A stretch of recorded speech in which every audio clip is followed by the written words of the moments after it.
Hello, चलिए देखिए हम लोग आज पढ़ने जा रहे हैं संकरग्रस्त प्रजाति के बारे में।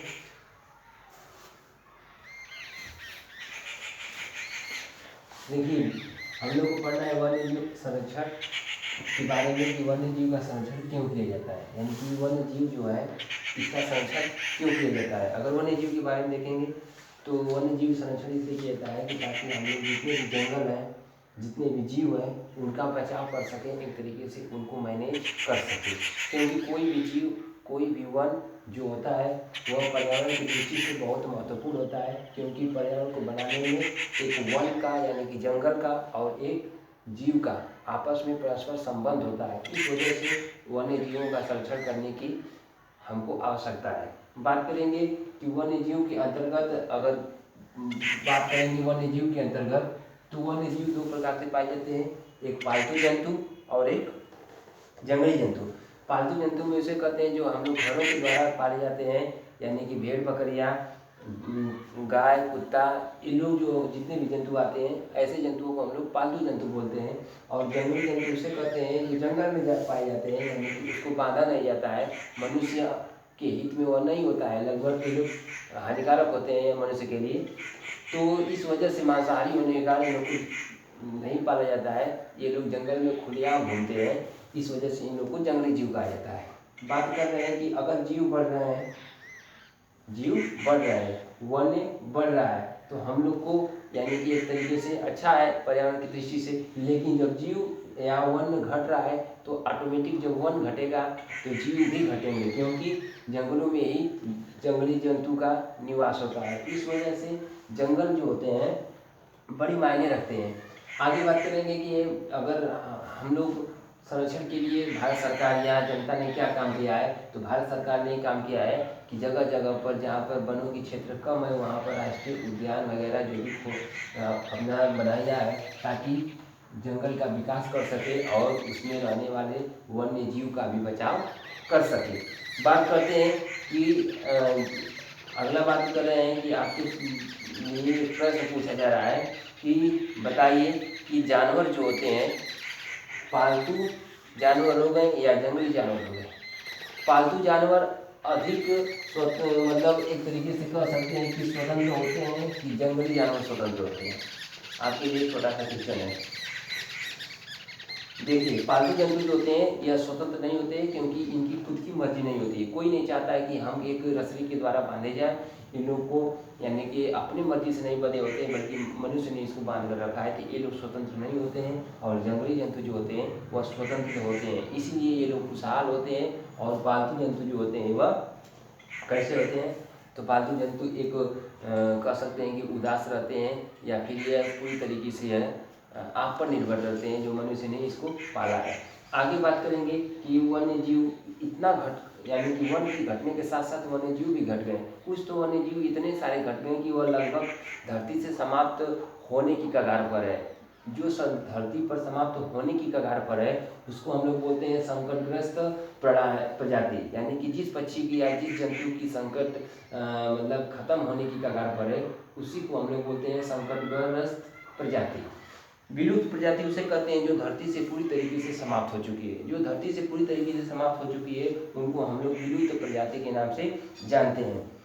प्रश्न यह भी बनता है आपके मन में कि वन्य जीव की संख्या में आखिर सर गिरावट क्यों होती है या होती जा रही है। आपके मन में यह सवाल बन रहा होगा कि वन्य जीवों का जो संख्या में गिरावट देखने को मिल रही है, तो आखिर क्या वजह होता है कि इनकी संख्या लगातार कम हो रही है। अगर बात करेंगे कि देखिए बड़े पैमाने पर क्या हो रहा है कि घने घने जंगल जो हैं मशीनों के द्वारा, आरा मशीनों के द्वारा, मनुष्यों के द्वारा, यानी कि किसी न किसी तरीके से उनकी कटाई की जा रही है, जिससे अधिक से अधिक पेड़ों की संख्या कम होती जा रही है। पेड़ पौधे की संख्या कम होने के कारण वर्षा भी कम होने लगी है, नदियाँ सूखने भी लगी है, पहले जैसा बारिश भी नहीं हो रही है।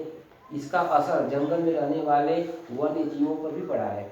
अगर बात करेंगे कि जंगल में रहने वाले जो जीव होते हैं वह बगीचों में रह सकते हैं, जहाँ पर ये नहीं है कि रेगिस्तान में रहेंगे। रेगिस्तान में खुले स्थान में क्या रहेंगे, क्या खाएंगे, इसलिए वजह से ये लोग क्या करते हैं जंगल में निवास करते हैं। तो इनका जो आवास स्थान था जंगल था, तो जंगल कटते जा रहे हैं, तो जिसका घर नहीं रहेगा यानी कि वह जीव नहीं रहेगा, क्योंकि उनका खुद का घर छीना जा रहा है। इस वजह से उनकी संख्या घटती चली जा रही है।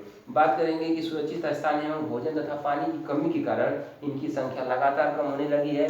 कुछ प्रजातियों की संख्या तो पूरी तरीके से खत्म हो गई है। कुछ जो प्रजाति हैं यह पूरी तरीके से खत्म हो गई हैं। बात करेंगे कि डायनासोर जो है एक जो विलुप्त प्रजाति की श्रेणी में आता है, यानी कि डायनासोर धरती से पूरी तरीके से उसकी जितनी भी जातियां हैं खत्म हो चुकी हैं।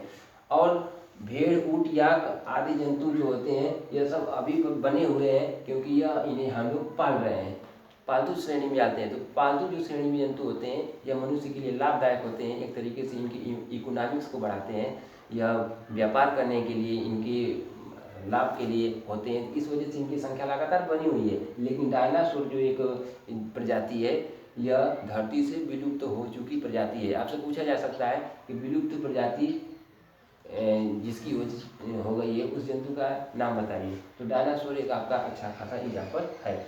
अगली बात करेंगे कि जीव जंतु के लिए प्रकृति द्वारा दिया गया उपहार जो होता है वह जंगल ही होता है। जैसे एक दुल्हन का श्रृंगार होता है, उसके लिए मायने रखता है, क्योंकि बिना श्रृंगार का दुल्हन अच्छी नहीं लगती है। उसी तरीके से धरती का जो श्रृंगार होता है वह जंगल होते हैं।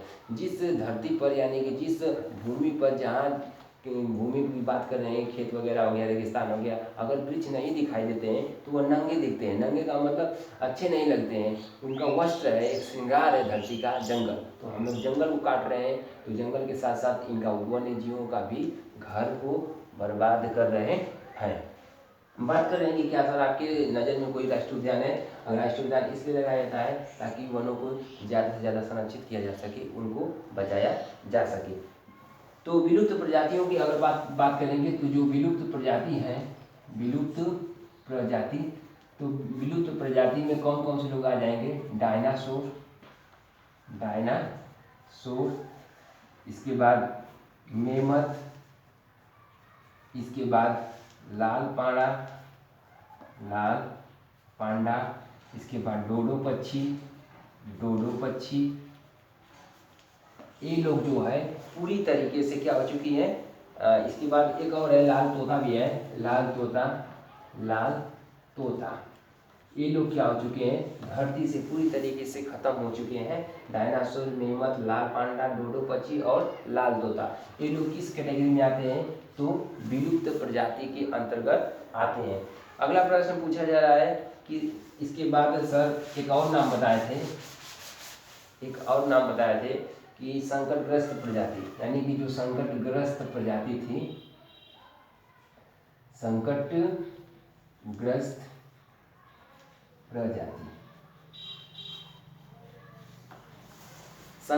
प्रजाति उसे कहते हैं जो अभी खत्म नहीं, पूरी तरीके से विलुप्त नहीं हुई है, लगभग वह समाप्त होने वाली है, यानी कि उसकी जातियों की संख्या बहुत कम हो चुकी है, बहुत कम संख्या में बचे हैं ये लोग, तो उनको बोलते हैं संकटग्रस्त प्रजाति। संकटग्रस्त प्रजाति में कौन कौन सी जातियाँ हैं? अगर देखे जाएगा तो गौरैया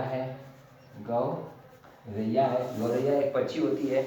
इसके बाद देखा जाएगा तो अफ्रीकन हाथी है, अफ्रीकन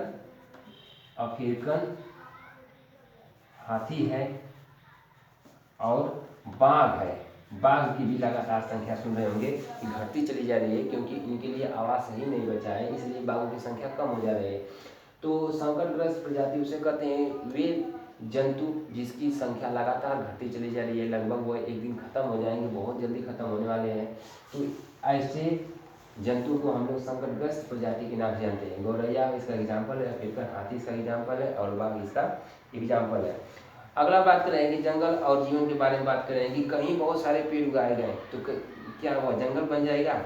नहीं। बहुत सारे अगर पेड़ उगाए जाएंगे तो इससे कोई जंगल नहीं बनता है, क्योंकि जंगल जो होता है प्राकृतिक होता है। जंगल जो होता है वह प्राकृतिक होता है, उसमें कई सारी जातियों का पौधा होता है, कई सारी जाति इसमें वृक्ष प्रकार के होते हैं। जहाँ बहुत सारे पेड़ उगाए गए हो वह जगह बगीचा कहलाती है। ये नहीं है कि आप उसको जंगल बोल देंगे, कहेंगे कि क्या सर कहीं पर भी बहुत ज़्यादा अगर पेड़ लगा देंगे तो यह जंगल कहलाएगा? तो जंगल के लिए वह शब्द ठीक नहीं होता है। उसके लिए हम लोग क्या लगाते हैं, उपवन शब्द लगाते हैं, बगीचा शब्द लगाते हैं।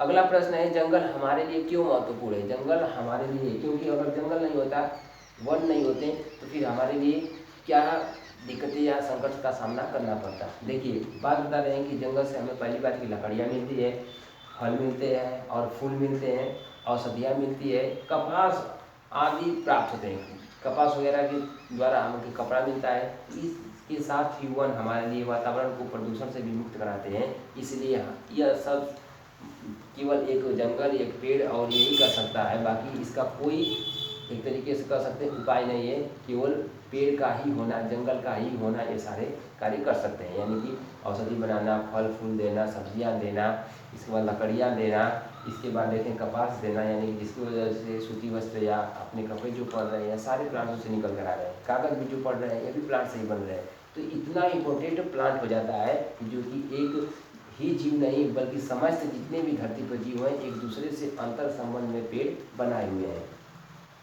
इसके बाद देखेंगे कि जंगलों से हमें क्या मिलता है। तो जंगलों से हमें लकड़ियाँ बहुत सारी मिल जाती हैं, या तो उपयोगी हो सकती हैं, या जंगल में बहुत सारे ऐसे पेड़ होते हैं जो हमारे लिए नहीं उपयोगी होती हैं, लेकिन लकड़ियाँ तो उपयोगी होती है ना, तो उनका लकड़ी का उपयोग हम लोग कर लेते हैं। हमें जंगलों से और क्या क्या चीज़ें मिल जाती है। हमें जंगलों से स्वच्छ, क्योंकि जहाँ पर ज़्यादा पेड़ों की संख्या रहेगी वह जंगल कहलाएगा, और उस एरिया की जो होती है वायु स्वच्छ होती है, यानी कि ऑक्सीजन की मात्रा वहाँ पर बहुत फ्रेश होता है, स्वच्छ होता है। दूसरी बात करेंगे कि जहाँ पर ज़्यादा जंगल होंगे वहाँ पर वर्षा भी बहुत अधिक होगी। तीसरी बात बताएंगे कि जहाँ पर जंगल होता है वहाँ पर मृदा का कटाव, यानी कि जिसको बोलते हैं मृदा का अपरदन नहीं होता है, बाढ़ आदि को रोकने में यह सहायक होता है। अगले प्रश्न पूछेंगे कि पशु पक्षियों के अलावा जंगल में और कौन कौन रहता है। पशु पक्षी जो होते हैं ये तो जंगल में रहते हैं, इनके अलावा भी जंगल में कौन कौन से लोग रहते हैं। तो भाई पशु पक्षी तो रहते हैं जंगल में, इसके साथ साथ वैसे मनुष्य रहते हैं जिनका किसी का अपना एरिया में सामाजिक स्थिति में उनकी वैल्यू नहीं होती है, जिसको बोलते हैं आदिवासी मनुष्य। आदिवासी मनुष्य जो होते हैं वह पूरी तरीके से पेड़ पौधे यानी कि जंगलों पर निर्भर करते हैं, इसीलिए उनको वनवासी भी बोलते हैं। क्या बोलते हैं? वनवासी भी बोलते हैं। तो जंगलों में पेड़ पौधे के साथ साथ वन्य जीव रहते हैं, जीव जंतु रहते हैं, इसके साथ साथ वनवासी मनुष्य भी रहते हैं, आदिवासी जिसको रहता है। इसके बाद अगर पूछा जाएगा कि कि बाघ हमारा क्या है, देखिए बाघ के बारे में पूछे जिसका संकटग्रस्त प्रजाति है। देखिए बाघ हमारा राष्ट्रीय पशु है, और इसकी ही जो हमारी जो प्रजाति है बाघ की, यह लगभग संख्या बहुत कम हो चुकी है, संकटग्रस्त की श्रेणी में आ चुका है, यानी कि एक तरीके से यह खत्म होने की श्रेणी में आ गया है।